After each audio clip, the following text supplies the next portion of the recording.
So, okay, Jordan just flashed the new PDK gang sign that we established. That means that we are recording and we are actually live now on the Big Access podcast. So, welcome on in to this week's episode of the Big Access podcast. And today you're noticing that we're not in our normal studio.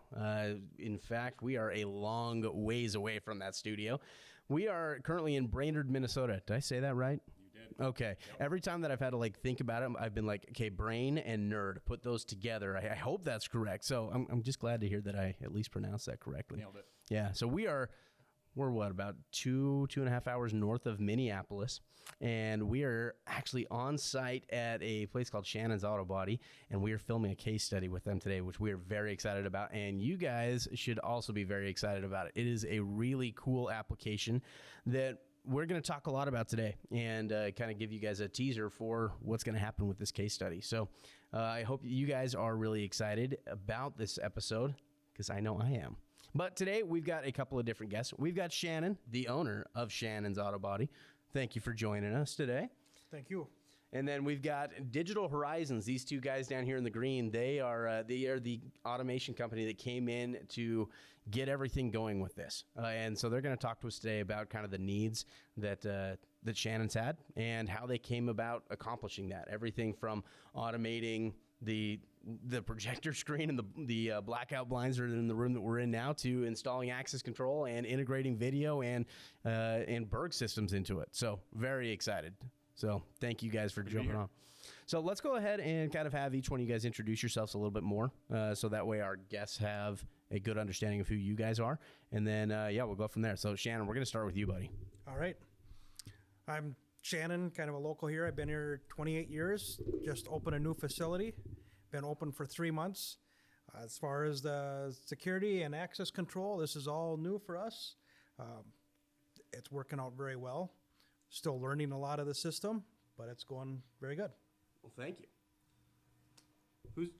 Who's Digital Horizons? You guys are going to fight over who gets to talk to you guys. My name is Chris Schooker, and to my right in person, I don't know how it shows up on the video, is Scott. We're 50-50 partners in the company. We worked together for a number of years before starting the business and liked what we did. We just didn't like who we did it for, so we decided to do it for ourselves. And we're in our 11th year of business, and Shannon's one of the more recent installations that we finished. It might be more recent, but I'll tell you what, it's a really cool install. You guys can definitely see that you guys are very talented in everything that you do, and you guys do it right, which matches exactly how Shannon's is run. I will tell you this, and you guys will see this when we actually get to the case study, and you can actually see around the facility. This place is legit. You have built a really cool operation here, Shannon. I know that, I've run into situations where I've had to have my car repaired, and the shop I take it to back home in Utah, it's a great shop. I love it. But, dude, it's nothing like this. Hopefully they don't watch the podcast, right? I sure hope not, because I do have a dent in my truck right now that does need repairing. So, yeah, I sure hope not. But here, this is a place that you walk into and you feel the professionalism. The first thing that I saw was that you guys have massage chairs in your waiting room. That's crazy. Why do you do that? Nothing but the best for our customers. I mean, that's ultimately amazing, right? That's a good business practice for any type of business. That's how PDK runs, and good to hear that you kind of have that same mentality for your customers. And then when we actually walked out into the shop, everything is well lit, everything's clean, everything just has a good professional feel to it. And then there was this really cool thing that you were showing us. Your paint booth is insane. And this paint booth that you've got a bunch of different pods, and you can put these cars on sliders and they go in and out to just increase efficiency and make it so that everything works well. It was pretty legit. Tell me more about that. Well, years of doing auto body repair, the paint shop is always the bottleneck of the facility. So everything revolves around what you can get painted in a day. Our last facility, we had one paint booth, one painter. Everything flowed through the one paint booth, so we had to be very efficient.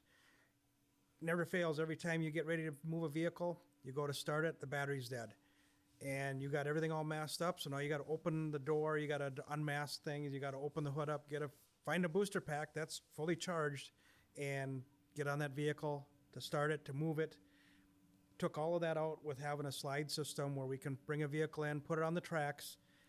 You actually do all your prep work ahead of time before it goes into the booth, so that when it's time to actually spray, you open the side door on the booth, the car slides in the booth sideways where you're manually pushing it into the booth. You're not opening the car up, you're not exposing contaminants to the paint job, but it also speeds up the flow, the efficiency.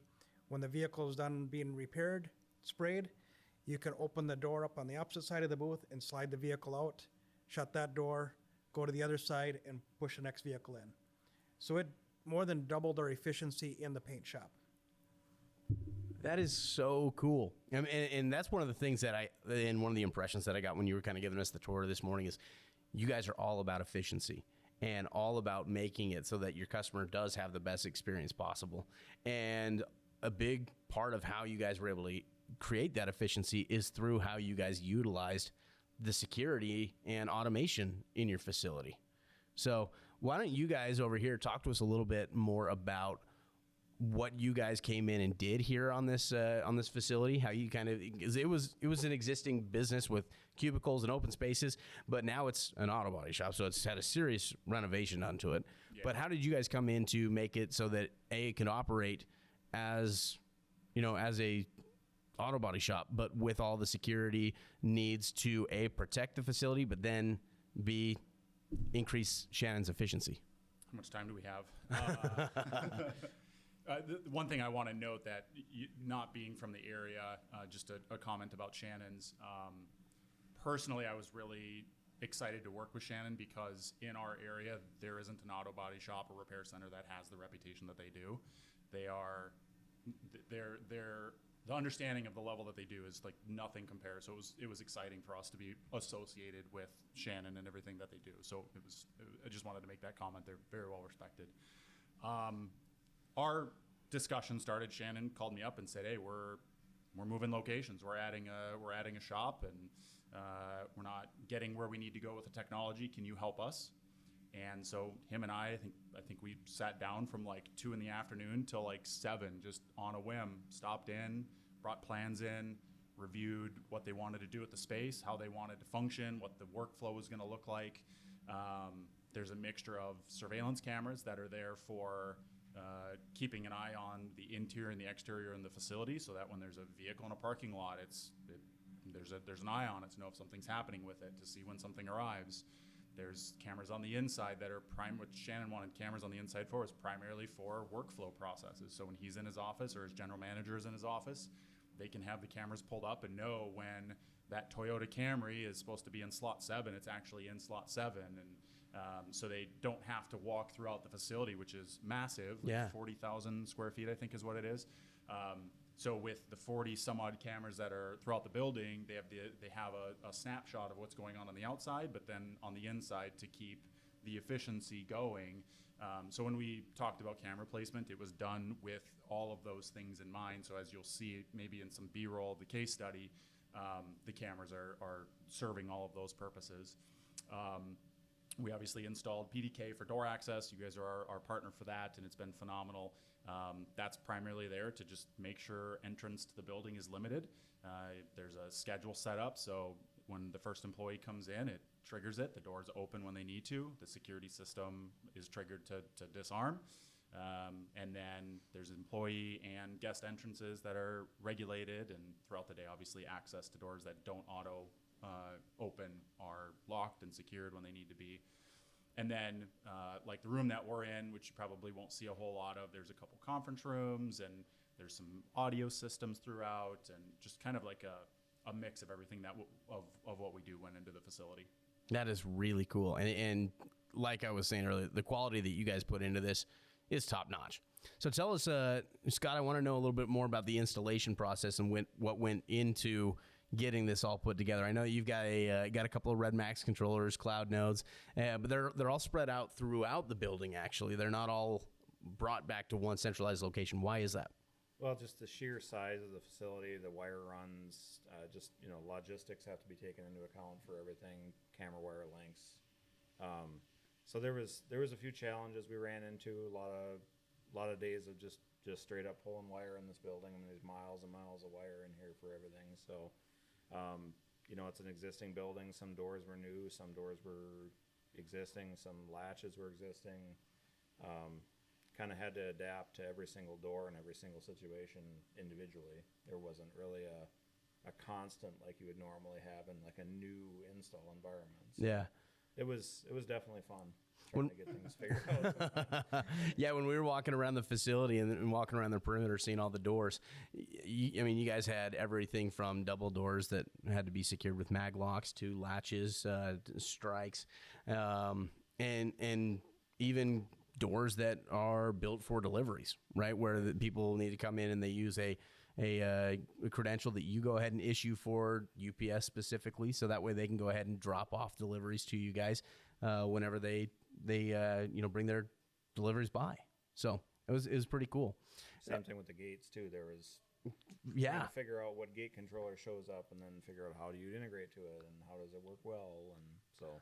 There's always something new, it seems like, in the industry. The gate was actually the first thing that we saw when we pulled up. You know, first off, the first thing that we noticed was this gorgeous, well put together building. We're driving down the street and it's this black and red building. It looks so cool, and we're like, "Hey, there it is!" And then as soon as we pull in, it's just like, "Hey, there's a sweet looking pedestal with one of our ruggedized readers on it." So it's good looking.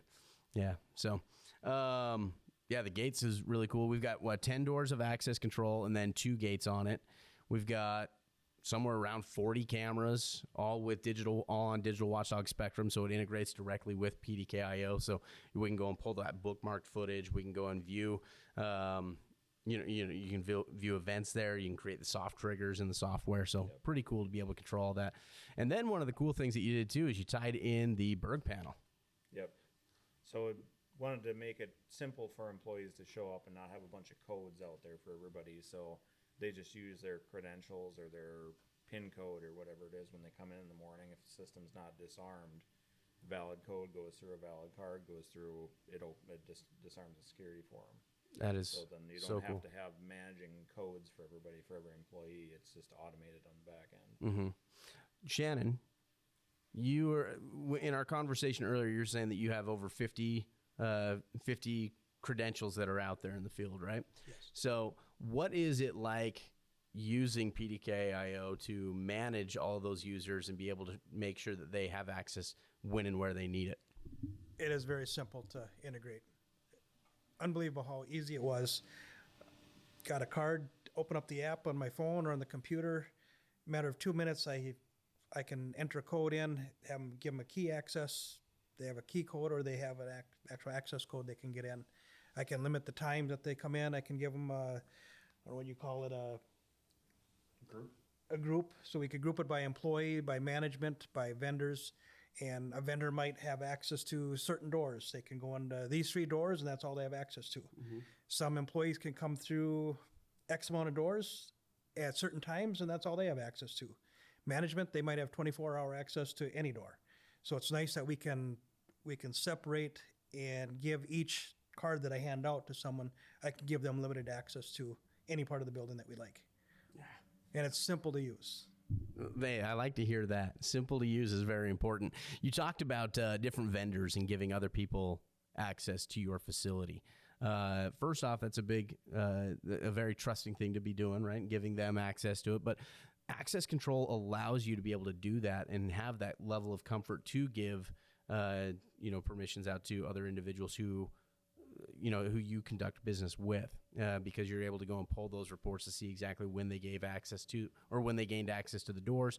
And then, like we were saying, is we've got all the cameras in place to be able to say, okay, John Doe, who is with vendor XYZ, came and he scanned his badge today. It looks like it is actually him, and then we can go ahead and see everything that he was doing. And he did everything correctly. So it's pretty cool to be able to generate that level of access and be able to trust everybody because of the system that's been built and put in place. The security integration, that was actually one of the main reasons we did the security integration, is Shannon gets deliveries at 4, 5, or 6 o'clock in the morning because they get so many products in for the repairs that the delivery companies put them at the tail end of the delivery vehicle. So then they come here first. Well, if they come here at 4 o'clock, Shannon Nobody's or general here. manager. No one's here. Someone's going to have to remotely disarm it, or you're going to have a compromised building because you're leaving a door open.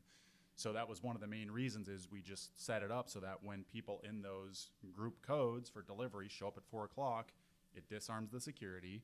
And then, like you're saying, if they're there and they do something in the building that they shouldn't, which they won't. They won't. But the cameras are there to capture it and to be able to verify what happened, where they went, what they did. And it just makes it a really seamless process for how they operate their business. That's amazing. That's really cool. Well, it's about time for us to go and actually film this case study and get all the old interviewing parts and all the B-roll taken care of. So hopefully you guys are all loving this episode of the Big Access Podcast. It's great. I love chatting with not only our awesome partners like Digital Horizons, but some fantastic customers like Shannon as well, who really are the reason why PDK is the way it is. So thank you guys so much for jumping on this. Be sure to stay tuned because we are going to be dropping this case study video out soon. So be watching our YouTube channel for that. We're also going to be blasting it out on all of our social media channels, and then also we'll blast it out in an email as well. But thank you everybody for taking the time to jump on this week's episode of the Big Access Podcast. If you have not already done so, be sure to subscribe to it, give it a 5-star rating, and let us know if there's anything in particular that you are looking to learn, and we'll be sure to add that into a future episode. But thank you guys so much for tuning in. We'll see you next week.